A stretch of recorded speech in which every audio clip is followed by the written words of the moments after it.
So we welcome you once again for our third session of the Gita Wisdom program. So before we get into today's discussion, let's quickly recap of what we have discussed. We have discussed two topics so far. First is, does God exist? And second topic was, are Vedas mythology? And that was our last week discussion. So in that particular topic, we spoke about a little bit not properly organized.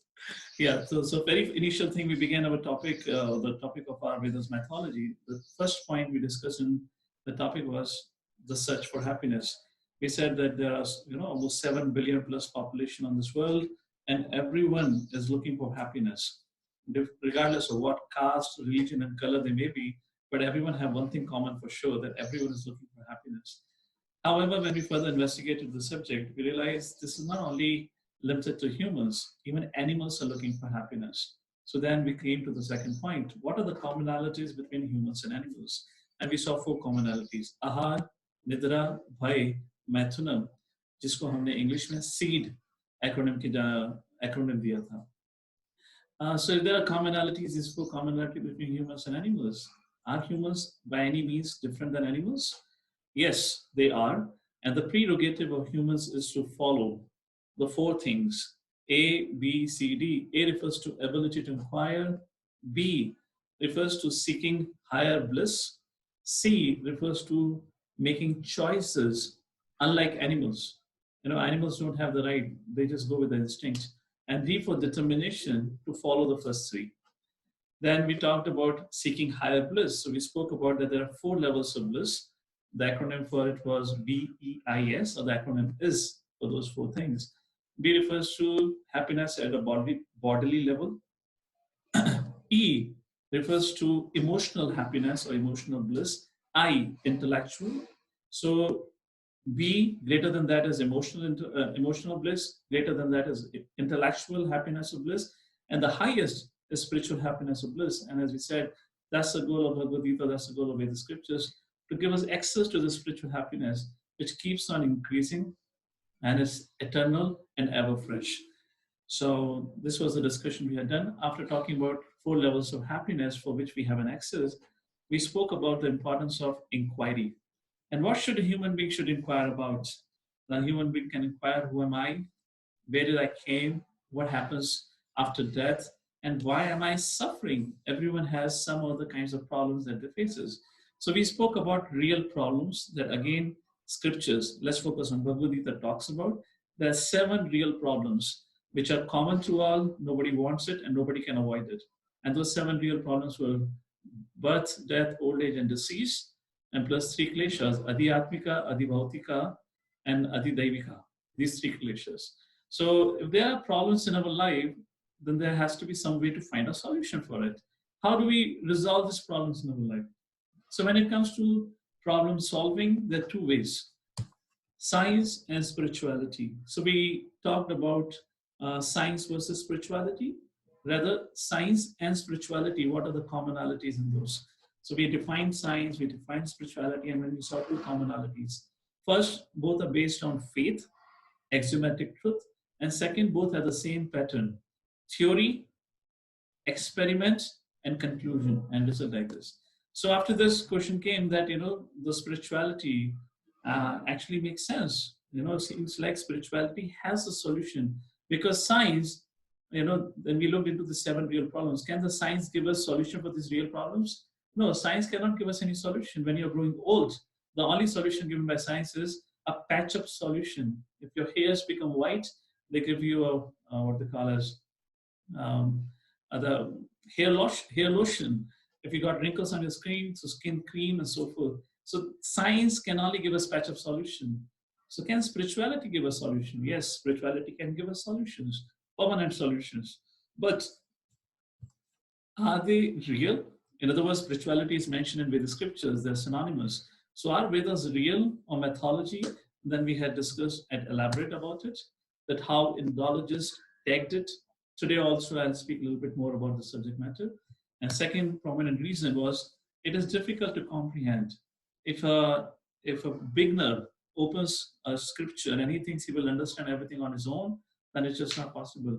Probably you can go online and study a course, maybe buy a book and study a book and write an exam, but that's not the way we learn scriptures. So it's difficult to comprehend some of the aspects of Vedic scripture. So that's the reason people think, oh, this must be mythology, it's a fiction.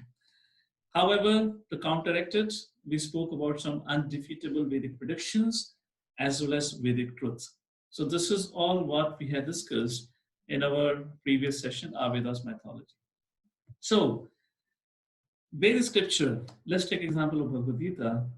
When Krishna began to answer, began to speak to Arjuna about the challenge that Arjuna was facing, the very first thing Krishna said, hey Arjuna, you are not the body, but a spirit soul. And with that, we begin our session today. We are talking about reincarnation, fact or a myth. In other words, who am I? Vedic scriptures, with a complete harmony across the vast Vedic scriptures that we have, is in the fact that any part of the scripture always talks about that we are not this body, but we are a spirit soul, and body is generally compared to a vehicle. Just like somebody sits in a car is different, and the owner of the car, that is the person sitting in the car, is two different things. However, the modern science doesn't recognize it.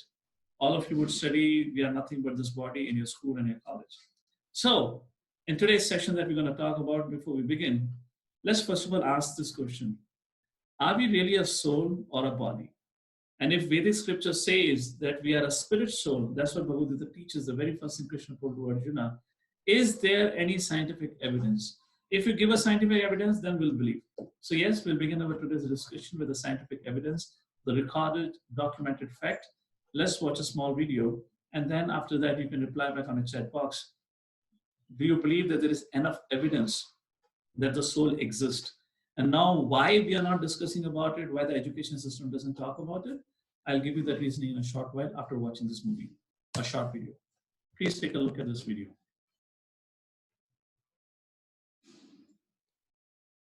It says they went on the same way.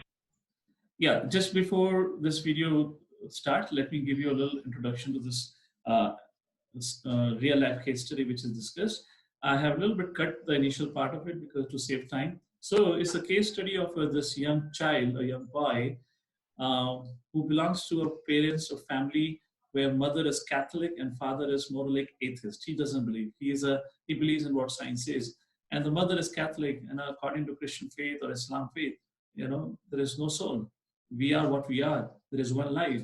So both of them don't believe in reincarnation. However, they have a child who is talking about past life memories and what the child is talking and what happens and how the parents deals with the child and how they end up realizing, actually, yes, our child had a reincarnation.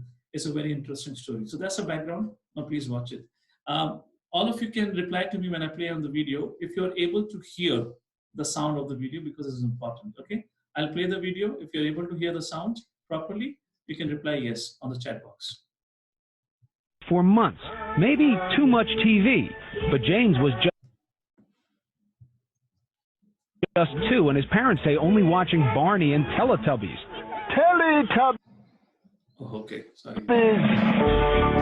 And Andrea and Bruce say they weren't watching World War II documentaries or conversing about military history. This is an F-18? No, that one. So what explains the nightmares and James's strange obsession with airplanes?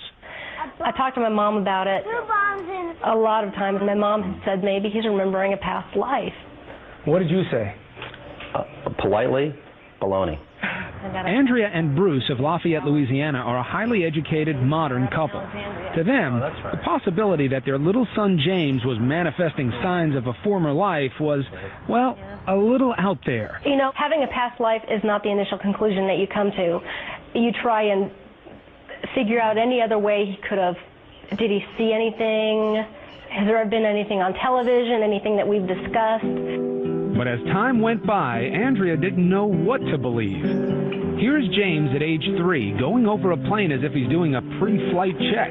He would continue to say and do things that were puzzling, like the time his mom bought him a toy airplane. And I said, oh, look, there's a bomb on the bottom of it. He said, that's not a bomb, Mama, that's a drop tank. A drop tank? I'd never heard of a drop tank. I didn't know what a drop tank was. Andrea's mother suggested she look into the work of counselor and therapist Carol Bowman. Bowman has written 2 books, both supporting the proposition that sometimes the dead can be reborn. We are taught from a very early age in this culture, in the Judeo-Christian culture, that reincarnation doesn't exist.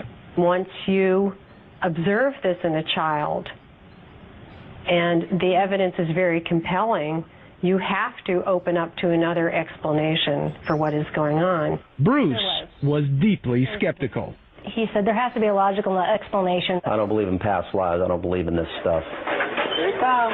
But with the violent nightmares recurring 3 and 4 times a week, the Leinigers felt they had to do something. So with guidance from Bowman, they cautiously began to encourage James to share his memories. They say the result was startling. The nightmares immediately started reducing in frequency.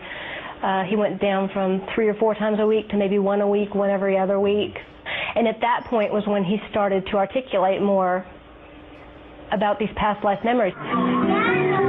Seems normal enough, a little boy improving when his troubles are directly addressed. But Bowman says this is more, that James was forthcoming because this is the age when former lives are most easily recalled. They haven't had the cultural conditioning, the layering over of experience in this life, so that the memories can percolate up more easily.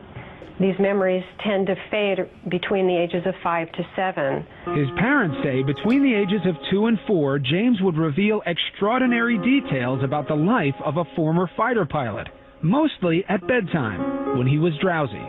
Bruce said, what happened to your plane? He said, it crashed on fire. And Bruce said, why did your airplane crash? And he said, it got shot. And Bruce said, well, who shot your plane? And I'll never forget the look on his face. He went, oh, the Japanese.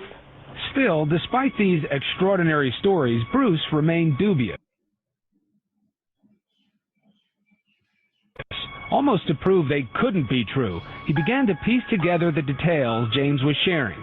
And what he found, he says, shook him to the core. For in many instances, the stories appeared to match the facts. James seemed to be recalling real events, real people, in the life of a man who'd been dead for almost 60 years.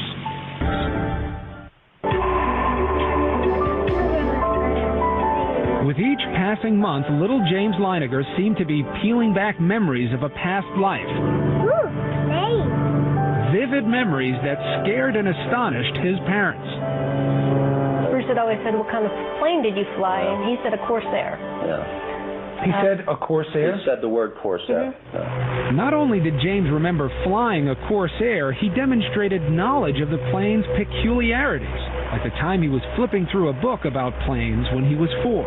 And he got to the Corsair, and he said, that's a Corsair. And he goes, you know what? They used to get flat tires all the time.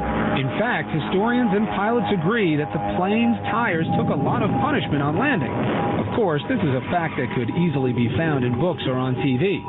But then, James began to offer up the kinds of specific details his parents say are harder to explain away. Another night, Bruce had come in and he said, do you remember where your plane took off?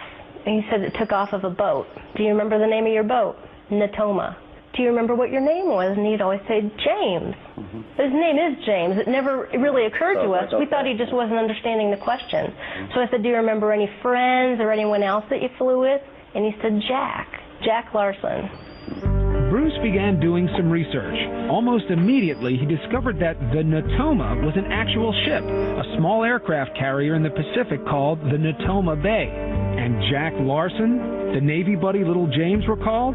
Well, it turns out there was a pilot named Jack Larson who served aboard the Natoma Bay. In fact, he's alive and well and living in Arkansas. And it was like, holy mackerel. I mean, really, you could have poured my brains out of my ears.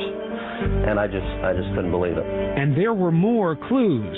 Around this time, James began signing crayon drawings and other artwork, James 3. One day I asked him why he's calling himself James 3. Well, it's because I'm the third James. And every once in a while you ask him that today, and he'll still say the same thing.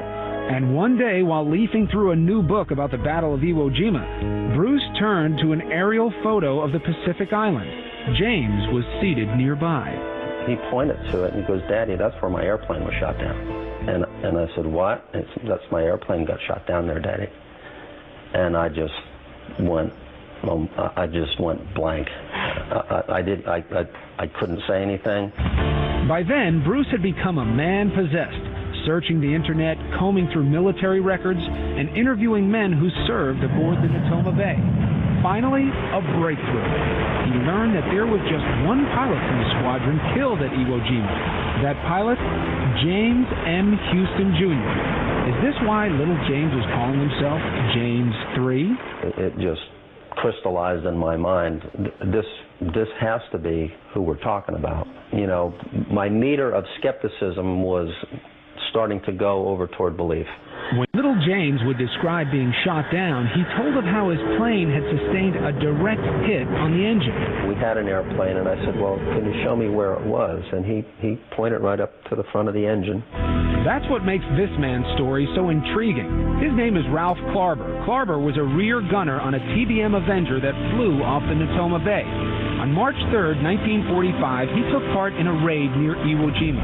As it happens, Clarber's plane was right next to the one flown by James M. Houston Jr. It was to be Houston's last mission before leaving for home the following day. As Clarber recalls, the sky was thick with enemy flags.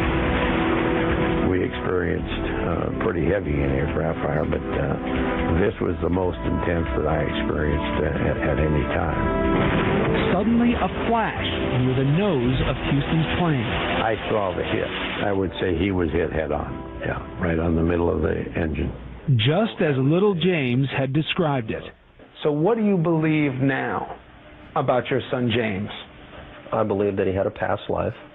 I believe that in his past life he was James M. Houston Jr. And he came back because he wasn't finished with something. And that's essentially what I believe. Dear Bruce and Andrea. And he's not the only one. This past October, the Leinegers received a letter from a woman named Ann Barron, the sister of pilot James Houston. Andrea and Bruce had contacted her about their little boy. Barron heard about what young James was saying, and she believes. All of this is still overwhelming. I can only imagine how it has affected you, but I believe, with my love to you, Anne. The child was so convincing and coming up with all these things that there's no way in the world he could know. Once upon a time, the Leinegers might have agreed, but that was before the amazing stories told by their young son forced them to consider the possibilities and to examine their faith. So anyways, a little bit goes ahead. This is, at least you've got the main idea of the video. So what do you think about it? People say, those who want to argue about the authenticity of Vedas, we have plenty of evidences. Even the scientific evidences are documented. A prime time channel in America, ABC, playing out a documentary, a real life case study with the doctors involved and with the relatives of that person who had died in his previous life, and everything is there. And reincarnation is a fact, is spoken about. How many of you, at least by, okay, let's put it this way. How many of you at least agree with what is shown in the video? Is it making sense? Were you able to understand and hear it properly about the past life experience? Maybe you can just type it on the chat box, because I have a chat in front of me, if it's doable for all of you. Were you able to agree along with the video that the boy had a past life? Okay.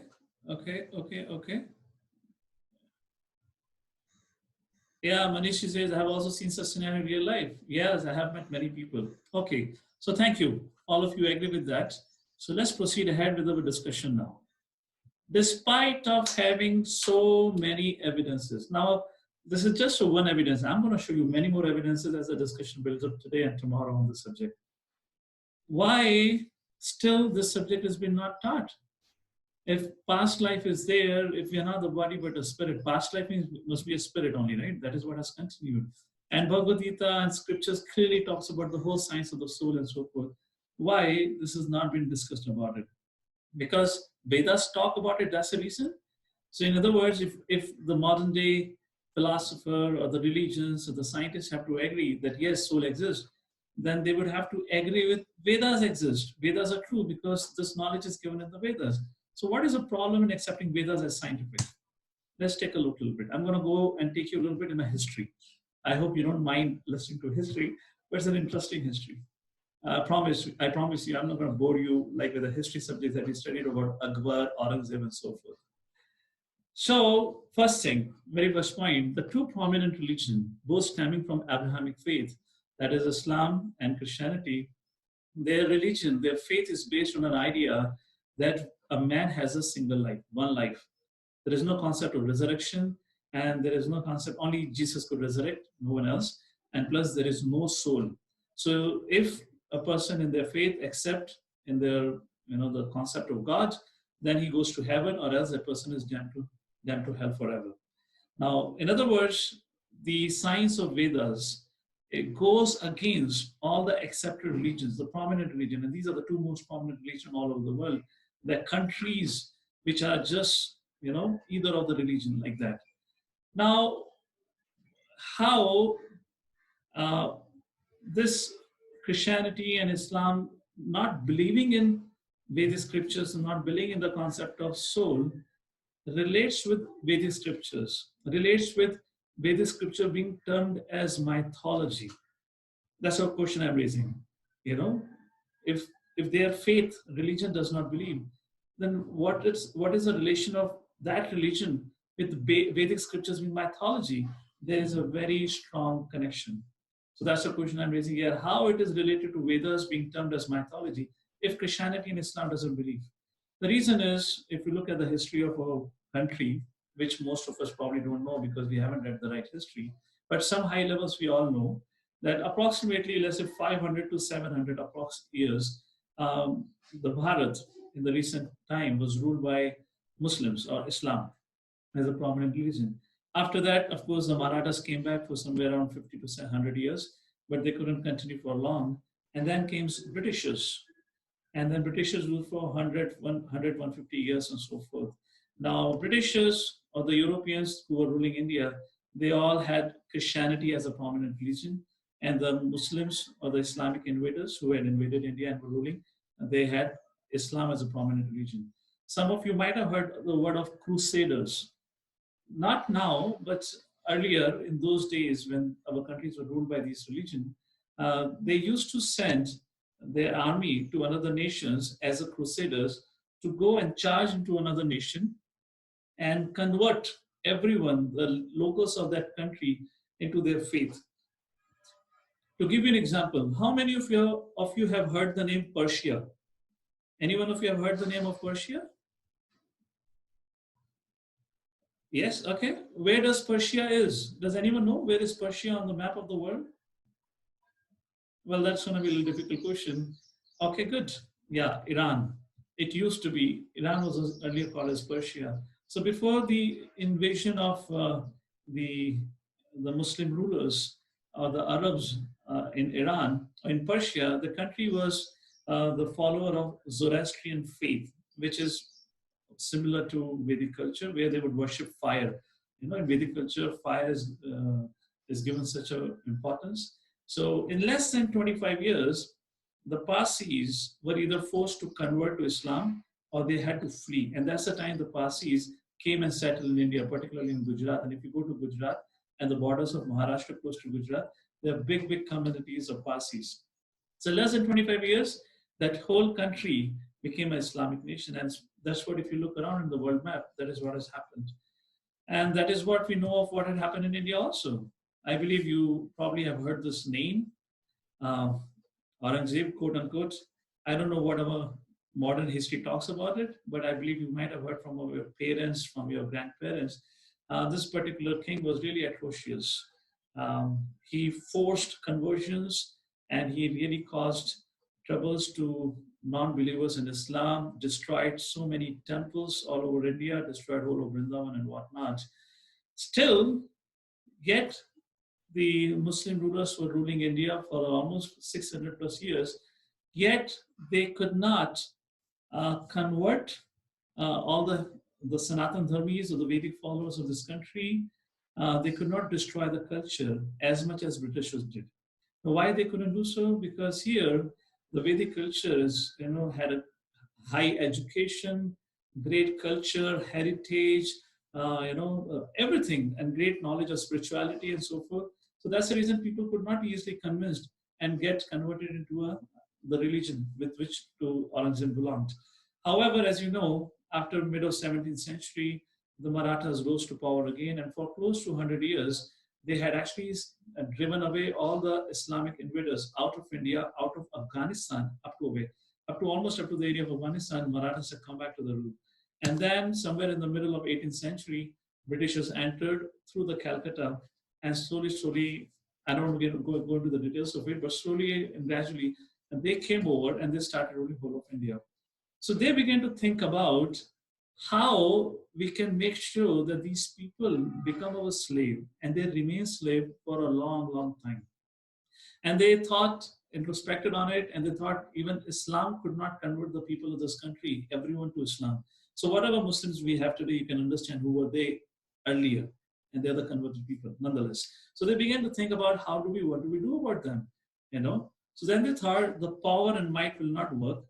We have to understand their strength, and their strength is their culture, their heritage, their Vedic science and education. And that's the time they decided, if we have to rule these people, then we have to destroy the backbone of this religion, of this culture, and that is Vedic science. And that's the time they did many things. I'm just writing 2-3 things. So I've spoken about it in one of the other sessions also. The very first thing they did is they demolished Gurukuls. They stopped Gurukul education. And the Gurukul education where everyone will go and study about Mahabharata, Ramayana, and all the scriptures. And they replaced it with British education system. Now this is early 19th century. Now this British education system was what? And by the way, the Britishers who came and ruled over India, their religion was Christianity. And more or less, they were dominated by the Pope. So when these people had come to India, the British education system, which they started here, all the teachers were the pastor or the priest in the church, and they had come to actually, what should I say? They had come with an idea to doctrine people into Christianity, into the faith of Christianity. Our founder Acharya Srila Prabhupada mentions, he talks about when he was studying in Calcutta in a British college, how the British professor will come and taunt and would speak against Vedic scriptures, and he will speak very ill against Bhagavad Gita, calling it as the book of blind followers, a book written by some caveman, and this never existed like that. The karma theory is not true, and you people believe in so many gods, you worship the idols, it is all false and so forth. So like that, they began to destroy the faith and the culture of the people. Not only that, they also abolished the culture of respect to sadhus by dividing the natives based on upper caste and lower caste. I will speak about this in a short while, how they did so. And they destroyed the financial independence. They destroyed the native industries, which Bharat had very flourishing, and they overtook it, and they made sure the people become employed in their industries. And so forth like this, they slowly and gradually ruled over this land of Bharata. And the foremost thing that they did is destroying the education system. Muslims had not done that. They had allowed the Gurukul to continue, but they did it. And because they did it, although almost 70 years ago they left away from India, we are still, maybe physically we are independent, but intellectually we are still slave of the British system and ideology, because the education system which is given to the kids and the books that we study are all very dominated by the Abrahamic ideas or the Catholic ideas and beliefs. What are the evidences? I'll give you a short while. So how they destroyed our education system, which is related to our topic, that's the reason I'm talking about it. I don't want to otherwise go into too much history in the subject matter. So they introduced a new branch of study, which they call as Indology. What does Indology means? It's another science, is another field of science, where the student would study about the Indian culture and Indian history. In other words, they will study the Vedic scriptures, because Vedic scriptures, like the Puranas, like Mahabharata, Ramayana, they talk about the history of our world, not of the country only. And the prominent of them the person who studied and really did a lot of translation of Sanskrit text into English was Max Muller. And what was their whole idea was, these are the Indologists coming with a British mindset, coming with an idea to prove the Vedic scriptures are false and fictitious, and to prove their faith, Christianity, is scientific, and to prove that we, the Britishers, Europeans, are cultured and you people are uncultured, and we are giving you knowledge, we are giving you education and so forth. The very first thing they did is they called Vedic scriptures to be mythology. They said there is no fact in it, and Max Muller had done a lot of translation on many texts, and he just did a translation with an idea to find faults. And he said, this is wrong, this is wrong, this was not possible, and I'll give you some of the examples ahead. So like this, these Indologists, on the name of studying, they did not study anything, but they destroyed the faith, they destroyed the Vedic culture by calling it mythology. Now imagine, Max Muller was a Christian, he's calling Vedic culture and Vedic science as a mythology. I'm just going to give you two things from Christianity, and I'll ask you, is it a science or is it a mythology? I'll give you two evidences over a short while, just to counteract Max Muller's idea. So the whole idea of Indologists was to dishonor Vedas for political and religious purpose.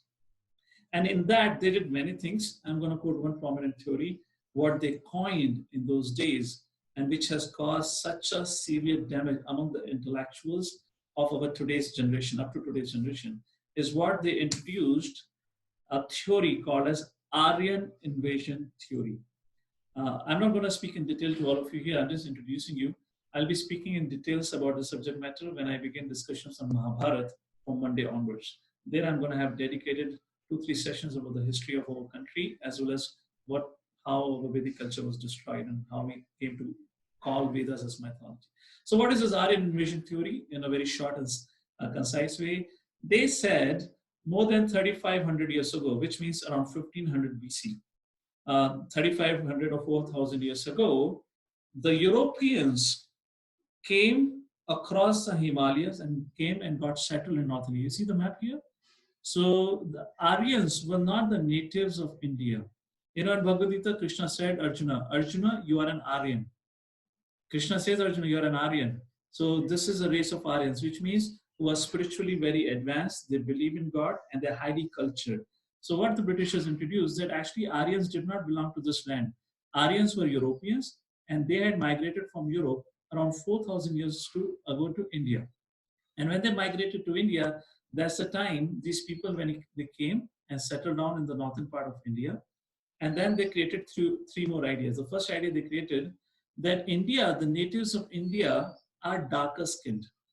So here, darker skinned people were living in North India. So when Europeans came to North India, they pushed the darker skinned North Indians to South India. That's the reason today we see dark skinned South Indians, which are not actually South Indians. They were living in North India. So they said the South Indians are called as Dravidians or Dalits, or sometimes called as Dalits also. And the North Indians are the Europeans who came, the fair color Europeans who came and settled. And these were the people, the scholars among those, they were the one who wrote Vedic scriptures. So if we go online, anyone, if you talk to a modern day historian, even from ASI Institute, Archaeological Survey of India Institute, or you go to universities like Jawaharlal Nehru University where the history is studied and so forth, they are taught the Vedic scriptures were written 3,500 years old. And I'll give you just few evidences to counteract it, and it's up to you to decide it is correct or not. So like that, they said Vedas are written 3,500 years old, they have a fictitious story, we wrote it belongs to us, and so forth. And now we have come back to this land to give you the religion, the true religion, and that is Christianity. And that was the whole idea about it. So let's take a look. This was what they said. Now let's take a look at Christianity for a second. Why Max Muller, practicing Christian faith, why they were behind Vedic scriptures to be called as mythology? And the reason comes to, why I'm talking about this point is the fundamental reason we are talking about soul. Despite giving an evidence right in the beginning about a documented evidence, a video evidence of soul exists, yet nobody wants to talk about soul exists. We are still taught in the science, everywhere we are a body. For that, I'm giving a reason. Now, Christianity, as I said, Islam and Christianity does not believe in soul. So why Max Muller and all those Indologists were behind Vedic scriptures to call them as mythology? The reason is, Because according to Bible, according to Christian theology, the world, in other words, literally the universe came into existence just 6,000 years old. Is 6,000 years ago. In fact, they give a very precise date. I believe it is 23rd October at 9 a.m. According to the Christian theology, this universe was formed 6,004 years precise, which means 4004 BC, before Christ, like that. Now, is that really a fact? I'll give you some evidence. In fact, the modern scientists, they claim that our universe is 13.8 billion years old. Even the scientists talk about it. What about scriptures? Our scriptures talk in detail about this universe. In fact, it tells us the exact time. It gives the exact duration of the universe and tells us, how many years have already passed. According to the scriptures, we are in the 51st year of Brahma, of his first year, first month, and first day. And that is the duration of this universe. I mean, I don't want to get into all the calculation, but the fact about it. So that is the first thing. Now, if Christianity or the faith Bible is a science, which was taught to us like that, my question is, what is the evidence that they have that the universe was formed 6,000 years ago? Even the science do not accept it. The science says it was 13.8 billion years ago. So I'm here not getting into religious conflict here. That's not the idea. I'm just talking about the people who called Vedas as mythology. Were their scriptures a science? Was it really a science, or was it just based on a belief? Despite of what they believed in the scriptures or not, but Vedic science was a science. We have given you plenty of evidences of it last time. Today also will give you some evidences. Second very interesting thing is taught in Christian theology as well as in Islamic theology. They call it something else, but this is Christian theology calls it. They call of Noah's Ark. Ark is in Bible is defined as a ship which was built by a man by the name Noah. And the God has appeared to Noah and had told Noah, Noah, this whole world is going to get flooded. I want you to make a ship, climb up the ship with your family and take one or two animals from all the species. Because when the whole world will get flooded, only you will survive. And after that, you create a new generation. Does it sound to you familiar from any story in Vedic scripture? Can any one of you recall a story in Vedic scripture, Vedic text, where there was a flood and the Lord had appeared to a king, and Lord had told, my dear king, this is what's going to happen. So please, the boat going to come, a ship going to come, get into the ship along with your family and take all the species, not the animal species, also the plant species. And when the flood ends, then you start the generation again. Yes, all of you can see that, Matsya, and the king's name was Satyavrat. So from where did the story comes? Is it a story originally came into Christian theology, or is a story which was actually from Vedic scriptures? And if you go, you can find it. I have not shared all the details about it, but even in Islamic theology, the similar story comes, but with a different name. So here is a question. So here are two just things I spoke about. Is it really a fact? Is their theology is really based on science? Doesn't look like, because they have not found yet any evidences of Noah's Ark anywhere, although they have been searching for thousands of years. And this incident took place 4,500 years ago. Okay. Now, the question here that we have is there any proof that Indian civilization had the Vedas before the so-called Aryans arrived? Now, it's a valid question all of you may ask. If the British Indologists taught us that they wrote Vedas, or the Aryans migrating from Europe to India wrote Vedas 3,500 years ago, are there any evidences, factual evidences, not evidences given in the scriptures itself, any factual evidences which says the scriptures existed more than 3,500 years ago, or they were existing for long? Are there any evidences? I'll give you just 2-3 evidences. If any one of you are interested in this history, as I said, I'll be talking on Monday and Tuesday about Mahabharata. I'll be going into quite a lot of details on this subject. So very first evidence. Description of river Saraswati in the Vedas disprove the Aryan invasion theory. According to the satellite images and so forth, whatever they do, archaeology and all that, they have found that in the northern part of India, there is a dried up bed. And when they found out the age of the dried up bed, they found out this place had a river which dried up 4,000 years ago. And the similar description about the river flowing in the certain part of northern India is mentioned in Vedic scriptures across, either in Mahabharata or Ramayana, and in the Rig Veda, Samaveda, even in the Vedic text, because Saraswati is, very auspicious river in that sense. So question arises, in the science, satellite images and so forth, they find out, they have discovered that the river bed, which is dried up, was 4,000 years old. So how could the so-called Aryan invasion theory be true? Because according to them, the Aryans migrated to this part of the world 3,500 years ago. And then they wrote Vedas, and then they wrote about Saraswati. But by then, the Saraswati did not exist in only. So how could they write about Saraswati?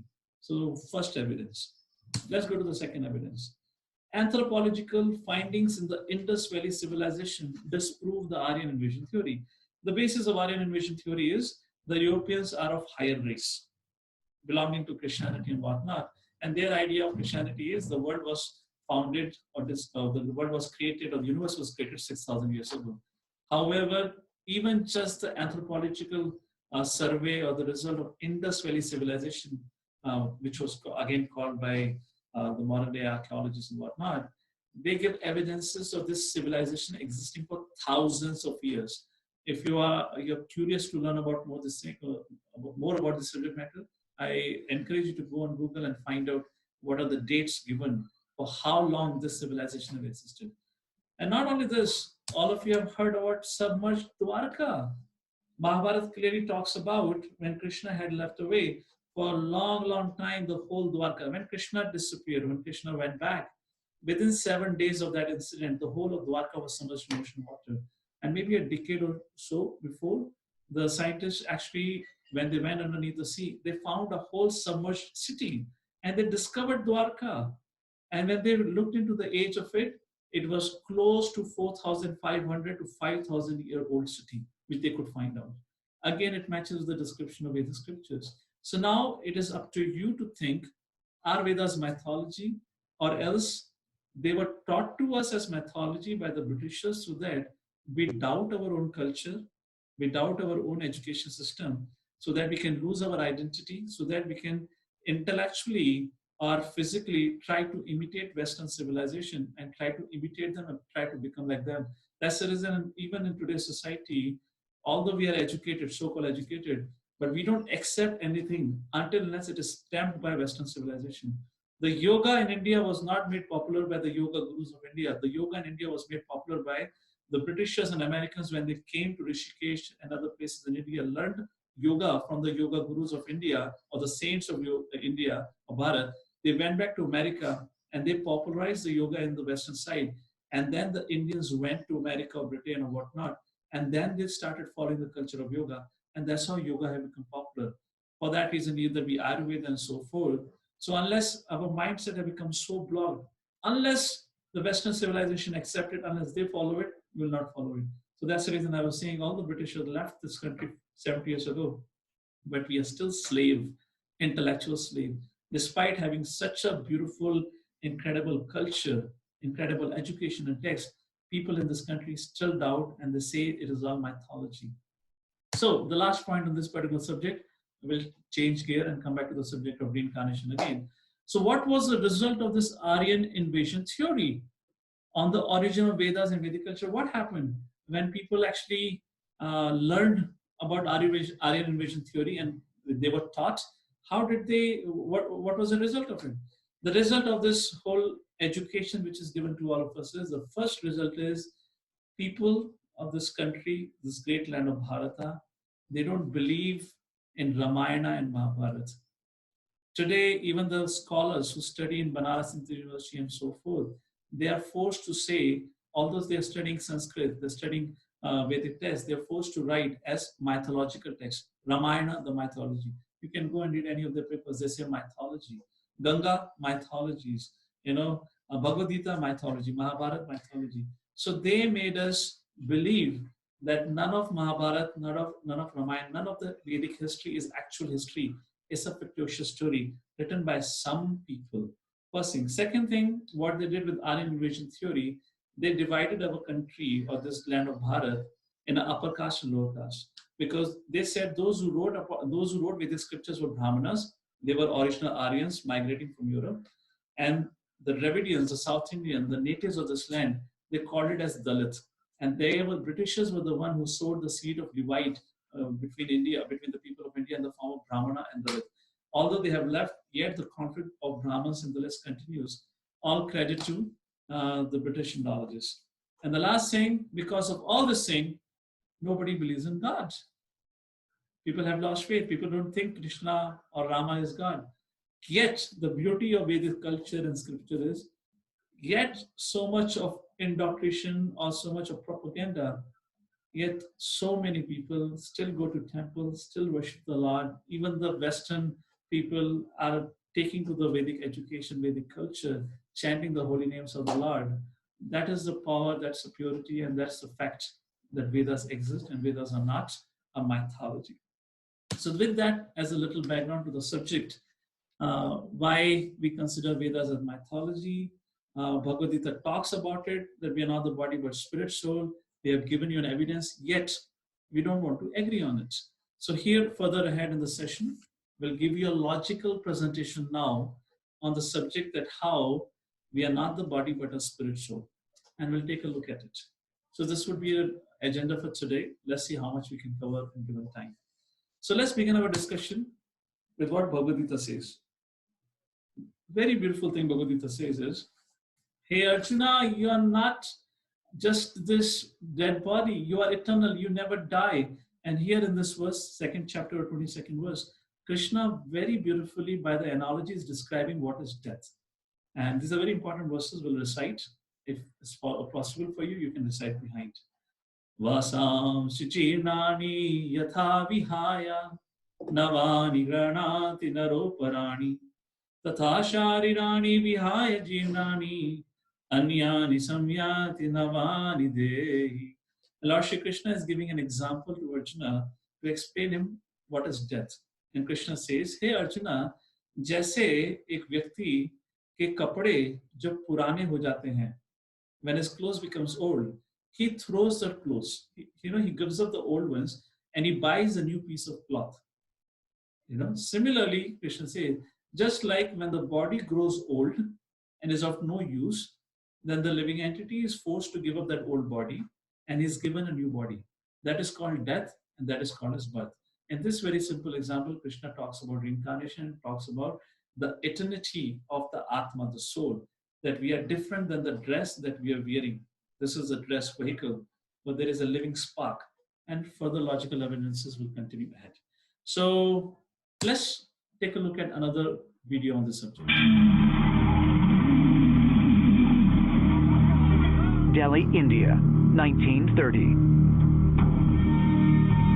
4-year-old Shanti Devi tells her family that in a previous life, she was a woman named Lugdibai, and that she had lived in the nearby village of Mathura. At first, they dismissed the story as a childhood fantasy, but she knows so much about this other world that she eventually convinces them she's telling the truth, and they journey to Lugdibai's former village. She actually went to meet her previous husband and her other wife. He also, after talking to her, believed that she was the reincarnation of his previous wife who had died in childbirth. And then eventually, Mahatma Gandhi got involved in this whole story. He had an investigation made, and Gandhi himself said that he was satisfied that she was the reincarnation of this other woman. Could Lugdibai have died and been reincarnated as Shanti Devi? The Hindu faithful believe reincarnation, a spiritual resurrection in which a soul is reborn in a new body, happens to almost everyone after death. When the soul goes up, and then it has to be born into something else, in another life form. So then it comes back to earth in another living form. So that is the idea of reincarnation. In Hindu and other traditions, the body is viewed simply as a vessel for the soul that's capable of reincarnating into successive bodies or successive lifetimes. If the concept that the part of our consciousness that forms our personality that makes us who we are continues to exist after the body has died, then might many of us have lived past lives. And only a handful of people, like Shanti Devi, are able to remember them. Some believe that not only is reincarnation real, but that in certain cases, there has even been physical evidence to support this. When we examine the reincarnation research, a consistent theme emerges regarding the existence of birthmarks on someone's body. What we found is multiple cases of people who have bizarre birthmarks who then accurately remember having been someone else in their lifetime. And in some of these cases, we can confirm that their past life person died in a particular way, and they come back with a birthmark corresponding to that exact area. If they die by gunshot, we know where the gunshot wound took place. The person reincarnates and they have a birthmark right where the gunshot actually entered. Is it possible that a birthmark could be the consciousness creating a physical manifestation of a traumatic event that happened in a previous life?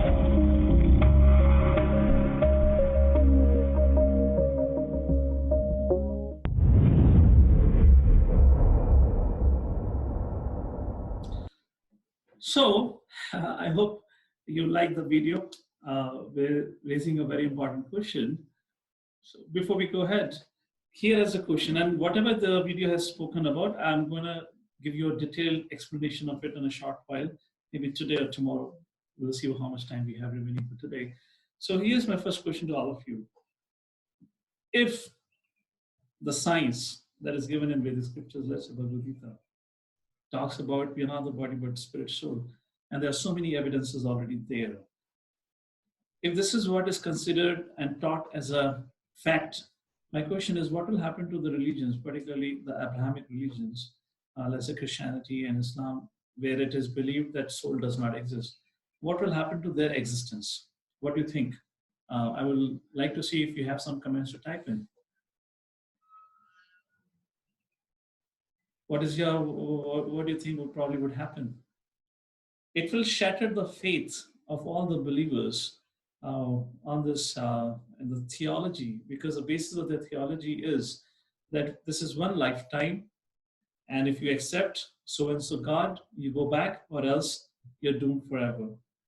Of course, there could be, as we say that we're going to speak about, we're going to compare these religions ahead also in future session, God and Gods, and we'll find there are a lot of similarities. There are a lot of good things also in the religion where they talk about it. However, the two prominent religions around the world are based on the idea the soul does not exist and some other facts. So if Vedic scriptures today, the larger people or the science of Vedic scripture will be taught, that they will face, these religions will face existential crisis.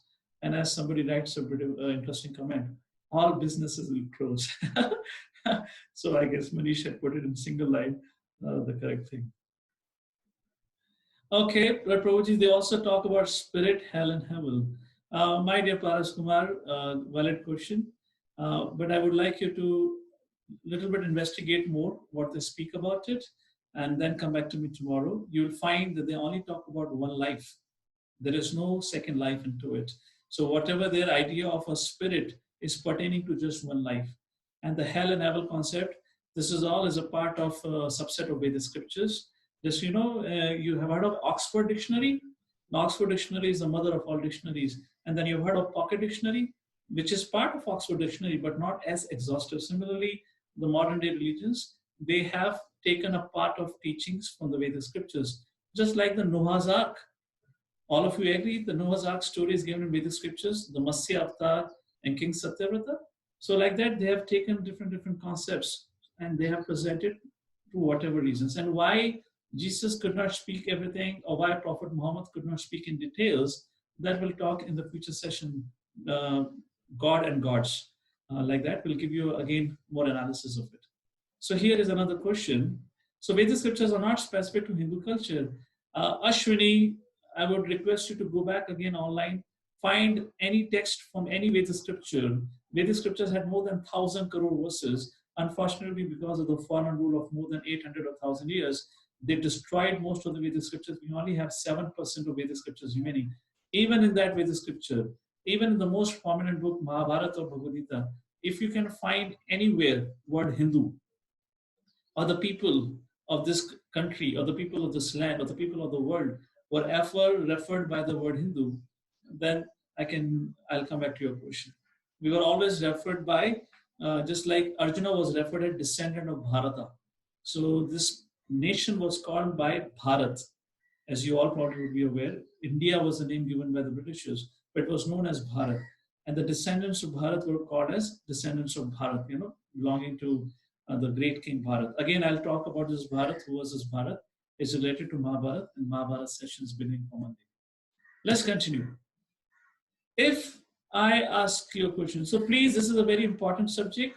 If you have any question, please type in. Maybe I'll conclude 5 minutes early today. So if you want to pose any question, please pose it. This is a part of the history that nobody has studied and nobody teaches. And that's the reason we stay confused about our own Vedic culture and heritage. So here is my question. If I ask you a question, who are you? Of course, I generally like to do it as an exercise. We can't do an exercise here. But generally, anyone, let's say you go and ask your friend, who is he? He will say, I am so-and-so. This is my name. I work in such company, and I am belong to this nationality. If you ask this question to a scientist, who is he? He'll give you a scientific answer. And what is a scientific answer? And this is a scientific answer. There was a doctor, a Dr. Harry Monson. I don't know if he's still alive or not, but let's assume he is. Professor of anatomy, Illinois College of Medicine. He defines who am I, or who are you? And he says, we are, let's say a 60-pound person, which means somewhere around 90 kg, or 90 or 85 kg person. He says, an 80 kg person is nothing but a bundle of the following chemicals. So my dear friends, you are nothing but a 5 pound of calcium, 1.5 pound of phosphate, 9 ounces of potassium, 6 ounces of sulfur and sodium, 1 ounce of magnesium, and less than an ounce of iron, CO, I don't know what is that, and iodine. And of course, not to forget H2O, hydrogen and oxygen combined, because there are almost 75% water. And you know what is your value according to size? Anyone knows what's your value? You may think you may have an expensive life insurance policy, but according to science, your value is only 110 rupees. You can purchase this whole bundle of chemicals, in less than 410 rupees. Congratulations. You've had a self-discovery today about your value. Now, if I ask you a logical question, and that is, let's say your friend driving a $55,000 worth BMW, and if he meets an accident, whom would you inquire first and the most? Would you be curious about that $55,000 BMW, or would you be eager to know about $1.5 worth friend? Who would you be inquiring about? Let's see what you have to write on the chat box.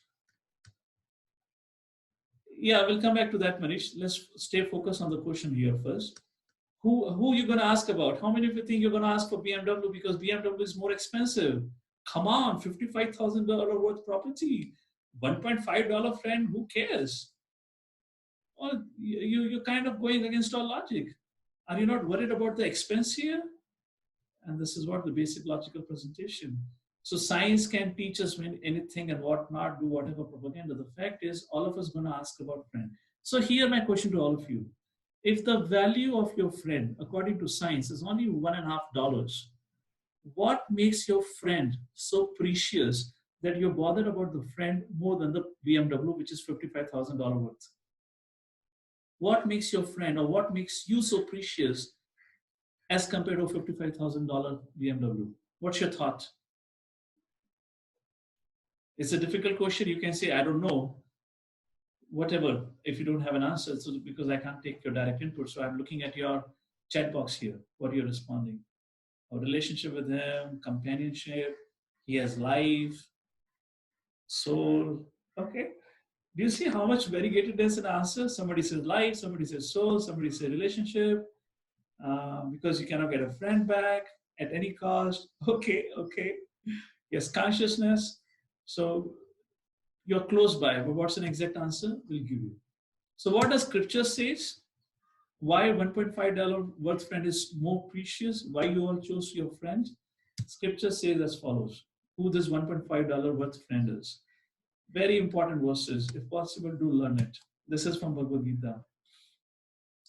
Najayate mriyate va kadachin nayam bhutva bhavitva nabhuya ajo nitya shashvatoyam purano nahanyate hanyamane sharire. This is second chapter, 20th verse of Bhagavad Gita, where Krishna says, for the soul there is neither birth nor death at any time. He has not come into being, does not come into being, and will not come into being. He is unborn, eternal, ever existing, and primeval.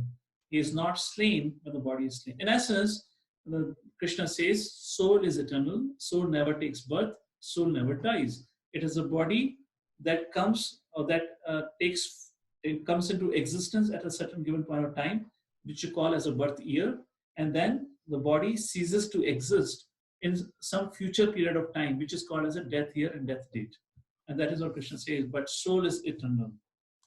And Krishna further says, hey Arjuna, dehi nosmin yata dehi kaumaram yauvanam jara tata dhyantara praptir dhirastatra namuyati.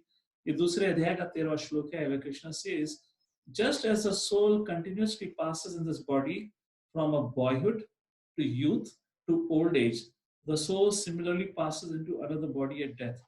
A sober person is not bewildered by such a change. And let me tell you something very interesting. The knowledge of soul is said to be a basic knowledge in Vedic scriptures. This is not the culmination of Vedic knowledge. This is the beginning of the platform of knowledge. Now imagine people don't know even this beginning knowledge. So how people can claim to be educated? Are they really learned? If you don't know who you are, what is the value of all the things that you've learned? Just like, very interesting. I'll give you a quick small example. There was a rich man, very rich person, and then he was growing old. And then he got to know that he has to die. So he became very worried. He said, no, I don't want to die. He went to everyone, to the doctors, to the scientists, to the pundits and everyone said, well, we cannot save you from death, you have to die. He said, okay, I accept I have to die, but can you at least promise me that I will take all my wealth along with me? I have worked all my life so hard. Can I take all my wealth along with me? So everyone said, well, sir, that's not possible. Whatever you have earned, whatever is your position, whatever your name, fame, recognition, family members, everyone thing will be stayed behind. You have to leave everything behind. He said, no, please help me. And the story continues, goes on. I'll give you the rest of the story in the next session when I'll be speaking about related subject. But the point is, the same story holds true for everyone.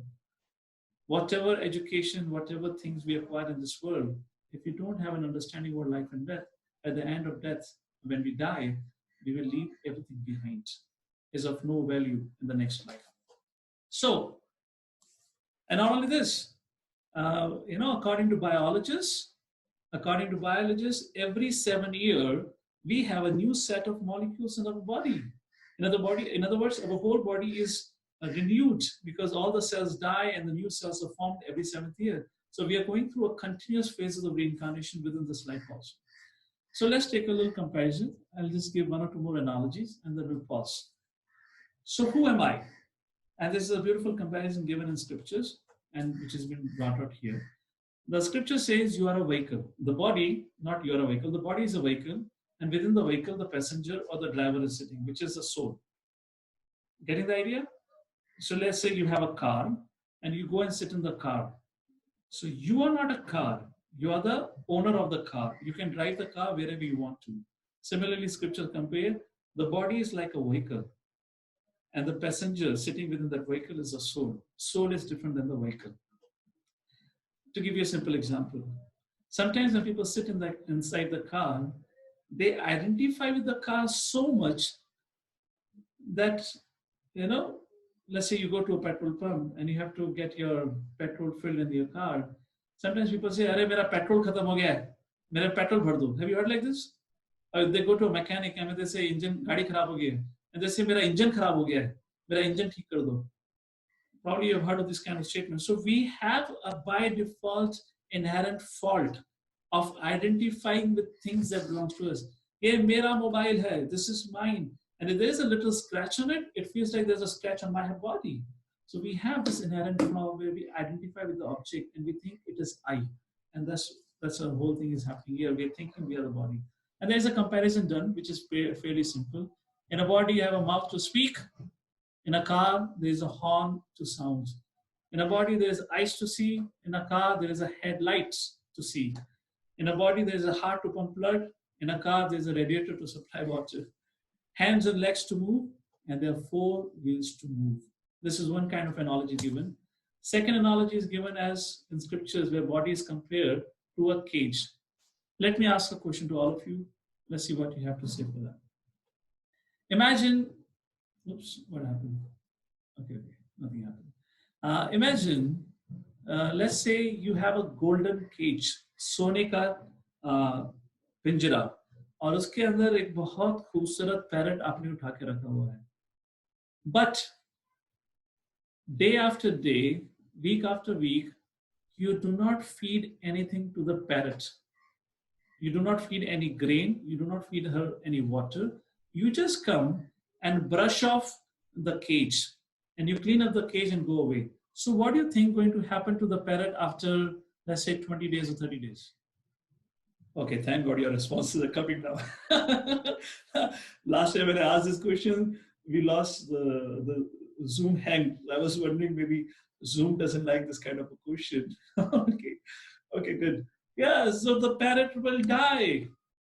So the point here, the scriptures make it, regardless of how beautiful body or how healthy body you may have, if you don't care for the soul, if you just care for the body, apply the best of the perfumes, have the best of the clothes to wear on, but if you don't take care of the soul, the person will always remain frustrated and will always remain in stress and anxiety. He would never ever be happy because he's not taking care of who he is originally. And that's the idea here. Cage is equals to body and parrot is equals to. That's the reason the so-called advanced society today, the so-called advanced civilization today, everyone is so frustrated because they are just caring for the cage, but not of the parrot, which means not of the soul inside. And that's the reason everyone is so short-tempered, so angry, so frustrated, and all filled with negativity. With that, for today, we'll pause here. Tomorrow, when we meet, today we discussed about who am I, and prior to that, I'll just give you a quick recap of it. And tomorrow, when we meet, we'll take the second subject matter onwards, proof for soul's existence. So here, let me give you a quick recap, and then if you have any questions, we can discuss. In today's discussion, we spoke about our Vedas mythology, subject matter which I could not discuss last time. I had spoken today once again about it. And we talked about how, the scriptures are so scientific, yet they are taught to us to be as mythology. And one of the signs in scriptures that is mentioned is we are the soul, not the body. So right at the beginning of the session, I had shown you a video, a documentary which had appeared on ABC, the primetime show in America, where they had actually shown a factual case of a family who had a son who had a reincarnation. The parents were Catholic, the mother was Catholic, the father was a non-believer. At the end of the day, they were forced to believe that the son had a reincarnation. So I raised a question. Even if we have scientific evidences the soul exists, why Vedas are still considered to be mythology? And then I went into a little bit of the history of this world, of a history of our culture, history of our India in the last 700-800 years. And I spoke about the Islamic rule, spoke about Christian rule, and we spoke about how in both this religion, the concept of soul does not exist. They believe in one life. And that's how the British Indologists came into existence. And they taught us, they were Christians, and they taught us the Vedas are mythology, as if the Christianity or the Bible is actual fact. There are so many things in the Bible also for which they have no scientific evidences. So of course, in Vedic scripture, there could be certain things for which we may not have an evidence. It does not mean it's all a lie. If that's the case, then what about Christianity? And we gave two things. One of the example was of how they say the world was formed 6,004 years ago.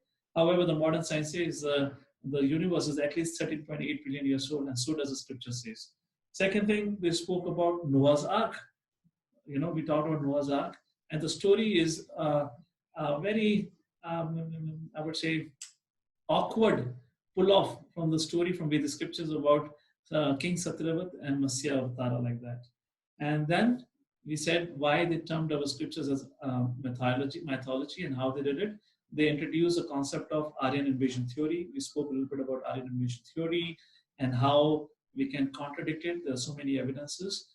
With that, we begin our discussion today. And then I asked you a question, who am I?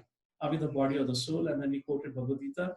Bhagavad Gita chapter 2, verse number 13, verse number 20, and verse number 22 we quoted. Just to tell you, Krishna tells this is a very foundational knowledge in spiritual life. Arjuna, first hear this, then I'll give you the advanced subject matter. And that's how Krishna begins Bhagavad Gita. Unfortunately, despite so many evidences and logic, we'll give you more evidences tomorrow, yet we are taught that we are not the soul but the body. Our Vedic scriptures are mythology. And here, with all this food for thought, I would ask this last question to all of you. What will happen to the whole education system, to the whole system of religion around, which is the established Abrahamic religion? And what will happen to the whole business institution, which is established on the idea that we are just a body?